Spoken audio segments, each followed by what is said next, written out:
Quels sont les 10 films de zombies incontournables? Une question très difficile, car ces monstres en putréfaction surexposent nos écrans depuis le début des années 30. Il y a donc l'embarras du choix. Qu'est-ce qui nous fascine tant chez le zombie? Sans doute le fait qu'il transgresse toutes les lois établies par les connaissances humaines.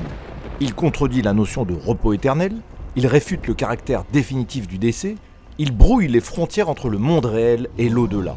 Bon d'accord, c'est aussi le cas des fantômes, des momies et des vampires, mais le zombie apporte un élément horrifique supplémentaire. Il renvoie à l'homme l'image physique de sa propre mort, un reflet immonde et décomposé de l'être humain, une atroce caricature décrépite et pourtant animée d'une vie mécanique. Commençons notre top 10 avec Les Morts Vivants de Victor Halperin, White Zombie en VO, qui prend naturellement pour cadre Haïti, terre du vaudou. Bela Lugosi, célèbre interprète de Dracula un an plus tôt, joue le sorcier Legendre, capable de transformer les gens en zombies pour en faire des esclaves travaillant dans une plantation de sucre. Les yeux fous, les traits livides, le sourire cynique et les mains crispées, Lugosi est l'attraction principale de ce film à l'esthétique somptueuse. En 1968, George Romero bouleverse le paysage cinématographique fantastique avec La Nuit des Morts Vivants et établit des règles qui deviendront universelles. Les zombies contaminent les vivants en les mordant ou en les tuant. Pour les éliminer, une seule solution semble convenir, détruire leur cerveau. Filmé comme un documentaire en noir et blanc, ce huis clos oppressant se termine sur une note très cynique. Un chef-d'œuvre absolu et inégalé. Mais 10 ans plus tard, Romero revient à la charge avec Zombie, le film définitif sur le sujet, comme l'indique son titre européen.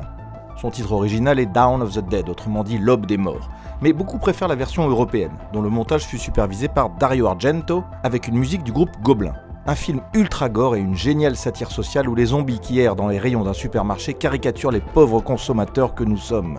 Avec L'Enfer des zombies, le cinéaste italien Lucio Fulci surfe sur le succès de Zombie et réalise une sorte de préquel. Si l'aspect sociopolitique des films de Romero est totalement évacué, l'épouvante y prend une dimension différente, plus volontiers ancrée dans les peurs primaires, les anciennes croyances et les rites païens.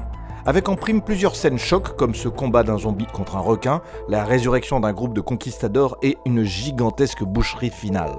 En 1981, place à Sam Raimi et à Evil Dead. Cette fois-ci, les zombies sont un groupe d'amis possédés un par un esprit maléfique après la lecture d'incantations dans un livre maudit, le fameux Necronomicon. Avec un budget ridicule et une équipe semi-amateur, Raimi réalise son meilleur film, un chef-d'œuvre 1000 fois imité, mais jamais égalé.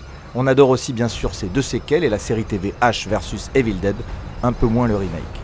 4 ans plus tard, le cinéphile Dan O'Bannon apporte sa pierre à l'édifice avec le semi-parodique Retour des Morts Vivants, une sorte de suite parallèle de La Nuit des Morts Vivants où un produit chimique gazeux transforme tout le monde en zombie.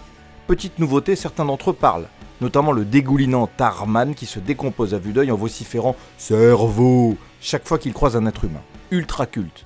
Encore plus culte, Reanimator de Stuart Gordon adapte très librement un texte de H.P. Lovecraft pour mettre en scène Herbert West, étudiant en médecine et savant fou dont le sérum fluo ramène les morts à la vie, pour le meilleur et surtout pour le pire, évidemment. Des séquences gore excessives parcourent le film dans une cascade de situations virant du vaudeville au cauchemar le plus intense. Décapitation, tripes, boyaux, tout un programme.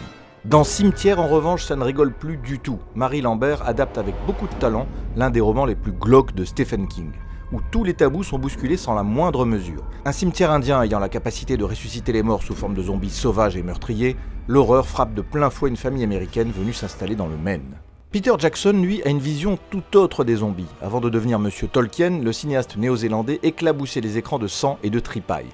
Dans Brain Dead, un rat singe mutant mord une vieille mégère, prélude à une contamination qui transforme toute la population en zombies, jusqu'à un massacre final classé à l'époque comme le plus gore de toute l'histoire du cinéma. Finissons ce tour d'horizon avec 28 jours plus tard. Bon, d'accord, ce ne sont pas techniquement des zombies mais des infectés, et ils courent au lieu de traîner la patte. Mais le film est un hommage direct et assumé à George Romero, et il est difficile de ne pas classer ces morts-vivants anthropophages dans une autre catégorie que celle des zombies.